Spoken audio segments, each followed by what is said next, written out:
తీసుకునేది ఏంది? కాన్స్టిట్యూషన్ కదా మాకు కల్పించాల్సింది. దాంట్లో ఎవరు పోటీ చేస్తే వాళ్ళు గెలుస్తారు. ఇప్పటి వరకు 50% గెలుస్తూనే ఉన్నారు. అవకాశం మీరే ఇవ్వట్లేదు. బీజేపీ కేంద్రంలో ఉంది కానీ సర్పంచ్లకు మేమేం అవకాశం? బీఫామ్ కాదు కదా అది, ఎలక్షన్స్.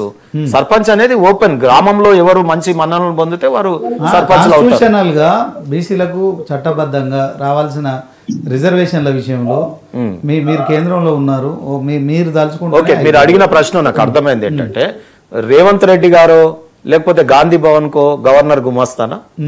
గాంధీ భవన్ గుమస్తానా అంటే ఈయన పంపంగానే గవర్నర్ ఇవ్వడానికి ఆయన ఏం చేస్తాడు? కాన్స్టిట్యూషనల్ ని ప్రొటెక్టర్. ఆయన ఒక రాజ్యాంగపరమైన పదవిలో ఉన్నటువంటి గవర్నరు, ప్రెసిడెంట్ గాని, సుప్రీంకోర్టు గాని కాన్స్టిట్యూషన్ నే వాళ్ళు చూస్తారు తప్ప మేనిఫెస్టోలు ఉండేవి వాళ్ళకి.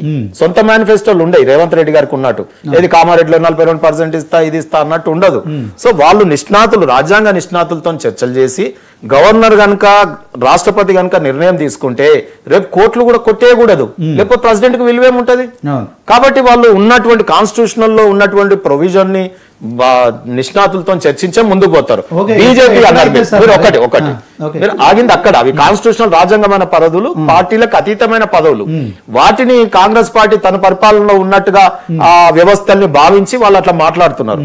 రెండోది నేనేం చెప్తున్నాను, బీజేపీని అడిగారు. ఓకే, బీజేపీ మేము తప్పకుండా చేస్తాం. ఎప్పుడు చేస్తాం? జనగణ సెన్సస్ ఏదైతే ఉందో కాన్స్టిట్యూషనల్, వీళ్ళు చేసిన సర్వే కాదు, దేశవ్యాప్తంగా సెన్సస్ ఏదైతే చేయబోతున్నామో అది కాన్స్టిట్యూషనల్ రెమెడీ మాకు బీసీలకి. దాంట్లో జనగణంలో ఓబీసీలు తేలిన తర్వాత గీ సర్పంచులు గివే కాదండి, మేము చట్టసభలలో కూడా రిజర్వేషన్ కోసం ఆలోచనలు చేస్తున్నాం. అల్టిమేట్ గా ఎమ్మెల్యే, ఎంపీలు ఇవి కదా పవర్ఫుల్, మంత్రులు కదా, ముఖ్యమంత్రులు కదా. ఇవన్నీ సర్పంచులు కాదు కదా. ఇవాళ సర్పంచ్ రేపు గెలుస్తాడండి. ప్రెసిడెంట్ ఎంతనో ఆ గ్రామానికి సర్పంచ్ అంతా, ఈ దేశానికి అధ్యక్షుడు ఎంతనో ప్రోటోకాల్, ఆ గ్రామంలో సర్పంచ్ అంతా అండి. సీఎం పోయినా గానీ ఫస్ట్ మొదటి పౌరుడు ఆయనకే ఇయ్యాలి విలువ. కానీ ఇప్పుడు ఏమైపోయినాయి, సర్పంచులు ఒక ఎంఆర్ఓ ఫోన్ చేసినా ఫోన్ ఎత్తాడు, ఓ పోలీస్ స్టేషన్ చేసినా ఎత్తాడు, ఓ ఎండిఓకి చేసినా ఎత్తాడు. ఎందుకు అంటే ఆయన సర్పంచ్. ఎవరి కింద ఈ అధికారులందరూ?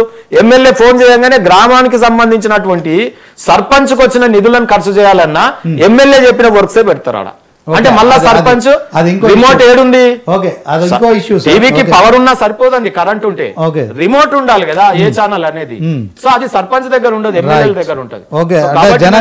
జనగణన చేసే వరకు బీసీలకు న్యాయం జరగదు.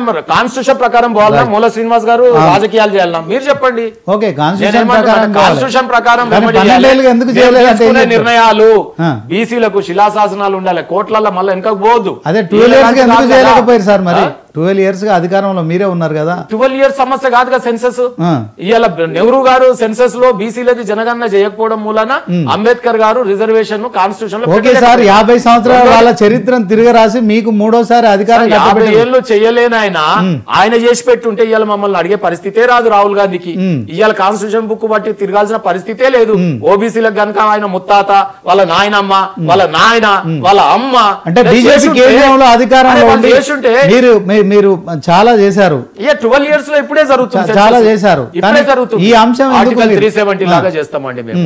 ఆర్టికల్ 370 సొల్యూషన్ నేను ఏమంటున్నా అంటే మళ్ళీ బీసీలకు కోట్ల చుట్టూ తిరగాల్సిన పరిస్థితి, చెప్పులు అరిగే పరిస్థితి, ఈ పోరాటాలు చేసే పరిస్థితి, అడక్క తినే పరిస్థితి, మేము సంఘాలుగా ఇంత ఇబ్బంది పడడము. ఈ అన్నగారికి బాగా తెలుసుగా ఎన్ని సంఘాలు ఎన్ని మీటింగ్లు చేస్తున్నాం. ఈ రకమైన కులాలకు పంచాయతీ కూడా ఏర్పడుతుంది. ఈ మధ్య కాలంలో బీసీలలోనే పంచాయతీలు